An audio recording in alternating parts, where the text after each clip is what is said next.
1971 के भारत चीन युद्ध के दौरान पाकिस्तान की वायुसेना ने भारत के सामरिक रूप से महत्वपूर्ण कई ठिकानों पर 3 दिसंबर को शाम के वक्त हमला किया, क्योंकि वो जानता था कि भारत तुरंत जवाबी कार्रवाई नहीं कर पाएगा।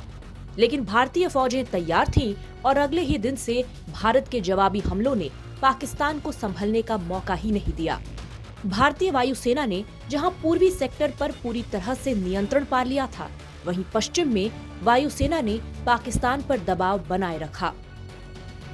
शकरगढ़ में भारत के बढ़ते दबाव को कम करने के मकसद से पाकिस्तान के नेता याह्या खान ने पेशावर में स्थित 26 स्क्वाड्रन को अमृतसर, पठानकोट और श्रीनगर में मौजूद भारतीय एयरफील्ड्स की तरफ रवाना किया।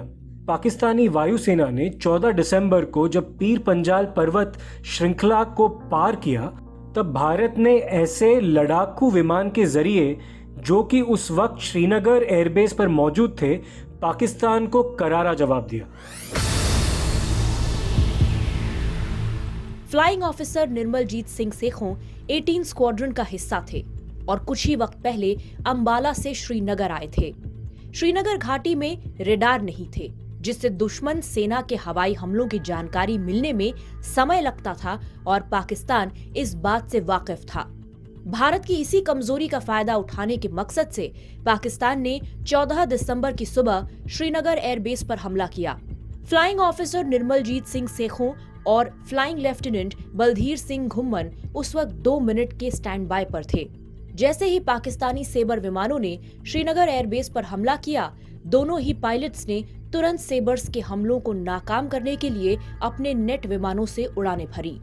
लेकिन कोहरे की वजह से फ्लाइंग लेफ्टिनेंट घुम्मन सेबर्स पर निशाना नहीं लगा सके और दुश्मन के विमानों का सामना सेखों को अकेले ही करना पड़ा।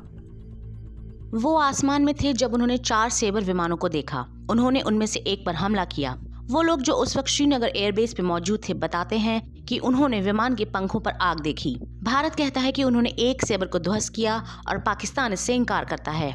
एक सेबर कोहरे में भटक गया और पाकिस्तान लौट गया, तो 4 में से 3 सेबर बचे थे। एक क्रैश हो गया था और एक लौट गया था, या जो भी दोनों तरफ से कहा जाता है। तो सेखों 2 सेबर विमानों से उलझ रहे थे और उनका पीछा कर रहे थे, और उनके रेडियो संदेश से भी यही साफ होता है कि वो उनका पीछा कर रहे थे और इस बात से बेखबर थे कि 2 और सेबर भी हैं जो बॉम्बर्स के साथ आए थे।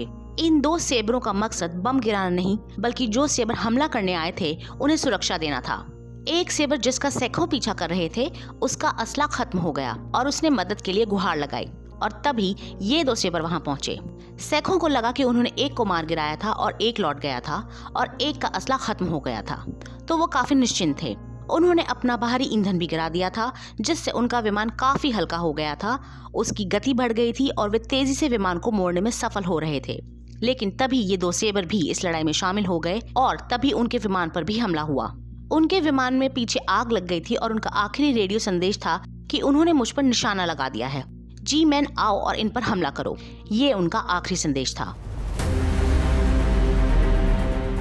सेखों का विमान बदगाम में क्रैश हुआ और पैराशूट नहीं खुलने की वजह से वो भी इस क्रैश में बच नहीं पाए। लेकिन फ्लाइंग ऑफिसर निर्मलजीत सिंह सेखों दुश्मन के हमले को नाकामयाब करने में कामयाब रहे, जिसके लिए उन्हें मरणोपरांत परमवीर चक्र से सम्मानित किया गया और वो भारतीय वायुसेना के पहले परमवीर चक्र विजेता बने। 28 नवंबर को मुझे मिलने आया, तब भी वो यही बात कह के गया कि माँ, ये मैं इस लड़ाई में शहीद हो गया, तो तुम्हें भगत सिंह की माँ बना के इस दुनिया से जाऊँ।